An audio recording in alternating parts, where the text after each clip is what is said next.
Platícanos, ¿qué es la albacea y por qué es importante o por qué no es importante la albacea? Sí, claro, Víctor, mira, en las sucesiones siempre debe manejarse la figura de un albacea.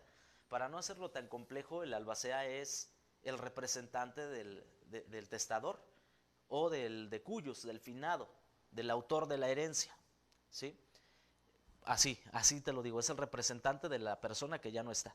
Y hay dos maneras fundamentalmente dos formas de nombrar el albacea. La primera es que en el testamento se nombra el albacea, el autor de la herencia, el testador, en el momento de hacer su testamento, deja a un responsable, a un encargado, a un representante, para que administre sus bienes y para que haga la correspondiente partición o entrega, adjudicación de los bienes. Entonces, esa es una persona que es nombrada por el propio autor de la herencia en el momento de hacer el testamento.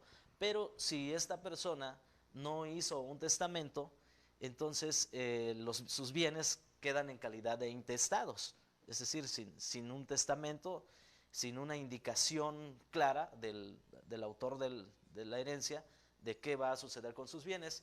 Y en este caso, al abrirse el juicio sucesorio ante un juez, es ahí donde se nombra a un albacea. Se reconoce a los herederos en la primera etapa y de entre los herederos se elige por mayoría de votos a quien va a ser el representante, el albacea. ¿Por qué quería hablar de esta figura, Víctor? Quería hablar de esta figura porque es muy común, esto lo encontramos nosotros en el día a día, que el albacea se crea con derechos de dueño. Incluso que los propios herederos consideran al albacea como aquel que puede disponer libremente de los bienes o de la masa hereditaria. Esto es totalmente falso. El albacea no es más que el representante del finado para efectos de la administración de la masa hereditaria, de los bienes. No es el dueño y no tiene facultades para disponer de los bienes. Definitivamente no. El albacea tiene esas funciones, está obligado a rendir cuentas de su administración cada mes. La ley dice que cada mes tiene que rendir cuentas o antes, si se considera necesario. Y el albacea se puede remover. O sea, si nosotros detectamos que el albacea está abusando de sus funciones, porque el albacea es quien se queda en posesión de los bienes, quien está a cargo de los bienes. Y a veces esos bienes pues implican dinero, implican vehículos, implican joyas, implican rentas, Negocio. negocios, pueden ser muchas cosas, ¿no? Entonces, pues, insisto, el albacea sí es verdad que se queda en posesión, es el que tiene la personalidad para administrar esos bienes, pero no para disponer de ellos, ¿sí? Debe rendir cuentas, al menos cada mes, y se puede remover. ¿Quién lo puede remover? Los herederos Los herederos. o el mismo juez, cuando se considera necesario o hay evidencia de que hay una mala administración, se puede. Pero explícame un poquito más realmente cuál es la función del albacea. Y tú me dices, te lo acabo de decir, pero quiero entenderlo un poquito en más términos más prácticos. A ver, si ya en el testamento, ya el finado dijo, sultano, mengano y perengano se va a quedar con esto, entonces, ¿cuál sería la función del albacea? ¿Qué función tiene en ese sentido? Porque pues, si ya se repartió todo, pues, o sea, ¿cómo para qué? Bueno, si se hace un testamento, se nombra un albacea y si bien es cierto que se deja ya explícita la voluntad del testador de qué va a suceder con cada uno de sus bienes, también es cierto que para podérselos adjudicar se tiene que cumplir con un procedimiento. Okay. No es así de que, pues mi papá me dejó la casa y por tanto la casa ya es mía, voy y tomo posesión y ya. O sea, no es así de simple. Se tiene que, dependiendo del tipo de testamento que sea, si es que lo hubiere, y si no, insisto, mediante un juicio sucesorio intestamentario, el albacea es quien administra, quien hace el procedimiento, quien encabeza todo el proceso necesario para que se haga, para que se reconozca a los herederos, para que se haga el inventario de bienes, o sea, la lista de los bienes, de los derechos, de las propiedades que hayan quedado intestadas o que hayan quedado en el testamento, evaluar esas propiedades, hay que ver, determinar el valor de cada una de ellas, hay que presentar un proyecto de partición y esa también es función del albacea, en caso de que no haya testamento, de decir, bueno, son 5 herederos, 4 hijos y la esposa, por decirlo de alguna manera, y son una propiedad, entonces habrá que repartir esa propiedad entre los 5 y es el albacea quien propone el proyecto de partición. ¿Quién propone? No que lo decida. Si los herederos están de acuerdo, bueno, así se ejecuta y es el albacea quien tiene la personalidad para acudir ante el juez, para acudir ante el registro público, para acudir ante el notario, para responder de las deudas del difunto. También es función del albacea. Si la persona falleció y te quedó a deber algún dinero o algún gasto generado por el tema funerario, etcétera, pues hay que acudir con el albacea, acreditar la deuda y el albacea tiene obligación de responder por esa deuda de los bienes de la masa hereditaria, por supuesto. ¿Quién corre con los gastos de todo este proceso de ser albacea? Por ejemplo, no sé, el cambio de propiedad, no sé, todo esto. Los gastos de la administración de los bienes se cubren de la misma masa hereditaria. Okay. Ajá. El albacea puede disponer de ahí con autorización del juez, si hay testamento o si no lo hay en la tercera etapa, que es la rendición de cuentas, y pues demostrar o acreditar fehacientemente los gastos que se generaron y recuperarlos de la misma masa hereditaria. Incluso la albacea podría ser una persona pagada, Okay. O sea, podría cobrar honorarios por su función. Ok.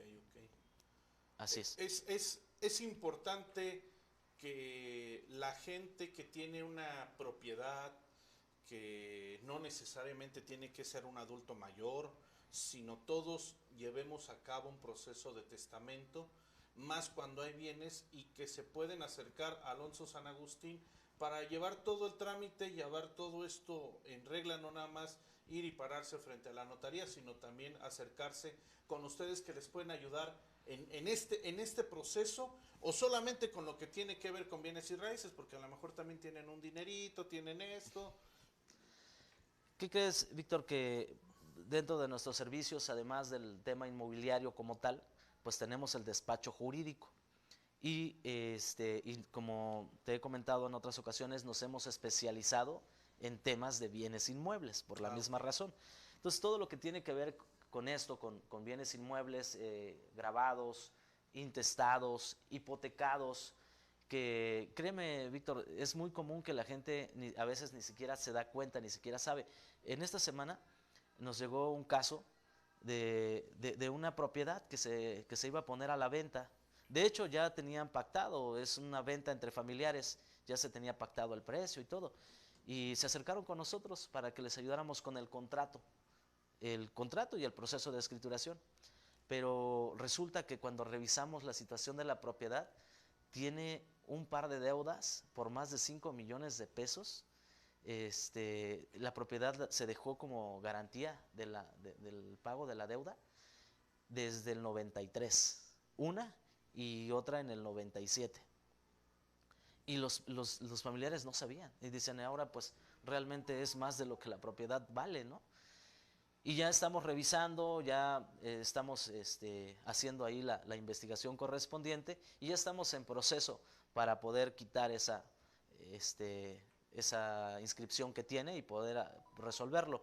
No sabemos todavía cuánto va a costar, ¿verdad?, resolverlo, porque resulta que el dueño no reconoce esa deuda. Entonces, pues ya estamos ahí haciendo la investigación. Pero es muy común que los mismos propietarios no sepan que su propiedad tiene tal situación, que esté hipotecada o que esté grabada, o a veces se quedaron con la escritura original que era del abuelo o que era del papá y creen que ya con eso basta para ser los dueños. No es así. Se necesita hacer el procedimiento del sucesorio intestamentario para poder adjudicarse y escriturar ahora sí a mi nombre la propiedad y poder disponer de ella. De otra manera no se puede. Alonso, nos llegaba, y perdón que me vaya a salir totalmente del tema, pero pues tú mismo hiciste la invitación a que la gente nos hablara, nos escribiera, Claro. y la semana pasada nos llegó un mensaje diciendo, el contexto era muy largo, no, ahorita no sé si lo tengamos a la mano, pero decía, oye, ¿es verdad que alguien se puede quedar con mi propiedad viviendo 5 años o que le estuve rentando más de 5 años esa propiedad? No te hace dueño, Víctor. Este es igual, hay que decirlo. A ver, ser el albacea no te hace el dueño. Ok, Rentar la propiedad no te hace el dueño. claro. Poseer la propiedad no te hace el dueño. Sí, hay quienes creen que por tener la posesión de un bien inmueble durante 5 años de buena fe y 10 años de mala fe, pues puedes adjudicártelo. No es tan simple. Tienes que ir a juicio y tienes que demostrar, por ejemplo, que tienes un título válido con el cual justificas esa posesión. Y ya sería cuestión de meterse específicamente a analizar el caso. Pero a ver, no. Rentar la propiedad por 5 años o más no te hace el dueño. Y no es tan simple que con eso te vayas a adjudicar la propiedad. ¿De dónde sale esta leyenda urbana de que si yo voy, me meto a una propiedad, pues ahí construyo, ahí estoy, me avecino ahí y me quedo yo con esa propiedad? ¿De dónde viene esto o realmente si hay una figura que existe en este sentido? Sí existe, o sea, sí la ley lo contempla, Víctor, contempla esa posibilidad.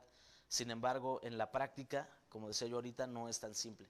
Tienes que acreditar varias cosas como decía yo ahorita, un título válido, un- una causal de por qué estás ahí en la posesión y y eso no es siempre sencillo. Si gustas, en otra plática podríamos abordar esto porque es un tema bastante Complejo, amplio ok. y complejo, pero no es tan simple, ¿eh? De todas maneras, cuando se trata de arrendar la casa, por supuesto que sí les recomiendo tener un contrato de arrendamiento. Tener un contrato de Ok. arrendamiento, este, y por ejemplo, cuando nosotros vendemos lotes, ¿no?